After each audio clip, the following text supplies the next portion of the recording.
My name's Walt Humphries. I've lived in the North for over 40 years, worked all across the Northwest Territories and Nunavut. And I had cancer, prostate cancer. I've dealt with that for the last 5-6 years.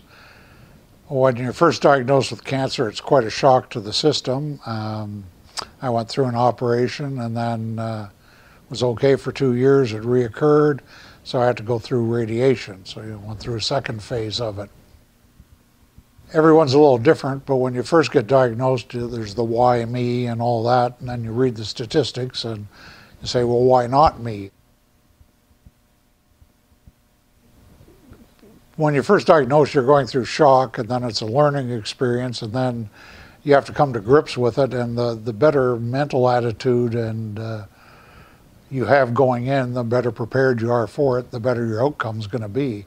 That's one of the things I learned in the process. Is read up on what's going to happen and then prepare yourself for it. Then your outcome will be better and you'll recover faster. To say cancer is one of those things, it's partly genetic, it's partly environmental.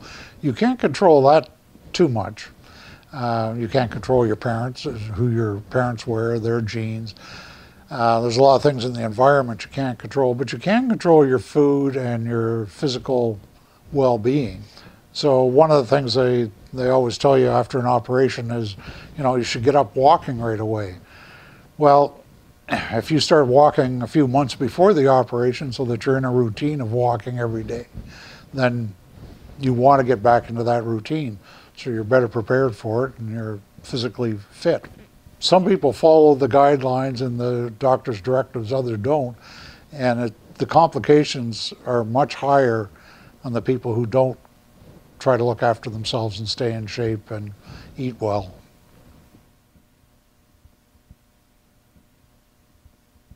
When I was down south going through my treatment, there was a peer support group there, and I met with them and talked with them, and I found that it really does help people, particularly in the initial stages when you've got 10,000 questions and you don't know what's going to happen.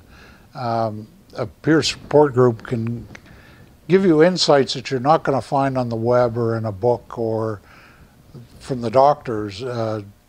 Most people say you don't learn a lot about cancer until you've been diagnosed. Then you're on a really steep learning curve. And people who have gone through it can add perspective and insights you're just not going to get from other sources. So I think that helps in realizing you're not alone, that there's lots of people who have gone through it. In the north here, we don't have the resources they do down south, so that makes it a little more difficult. Down south, they have much more facilities, libraries, and support groups. So we formed a peer support group. We don't get a lot of people to come out, but those who have come out said they've been helped, so that's what it's all about. And I also help people over the phone or through email who have questions or want to know what to expect. Some of the negative things, some people don't react well to the fact that you have cancer. They'll always look at you differently after that.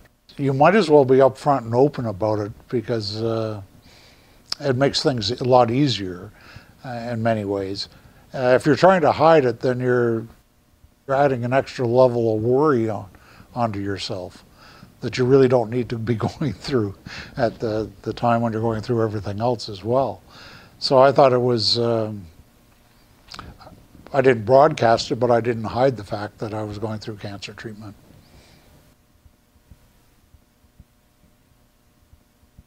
You can decrease your chances of getting cancer a little bit by proper eating, exercise, and things like that, plus several other illnesses. So it's best for people to eat well and get plenty of exercise and live a good, healthy life. That'll cut down your chances of getting some of the diseases, and it'll improve your odds afterwards. And if you do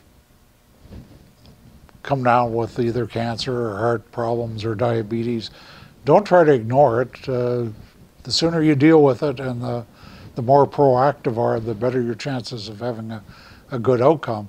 A lot of people don't like going to the doctors because they're afraid the doctor may find something. Well, better find it early than later. It's your chances of a good outcome are much better if you find these things out early. The way I've lived my life in the bush and everything else is when you have a challenge, you try to deal with it as best you can and then move on. If you break a leg, you don't stop skiing just because you broke a leg once. You don't stop doing things just because you had cancer once. You know, life is meant to be lived, so try to make the most of it.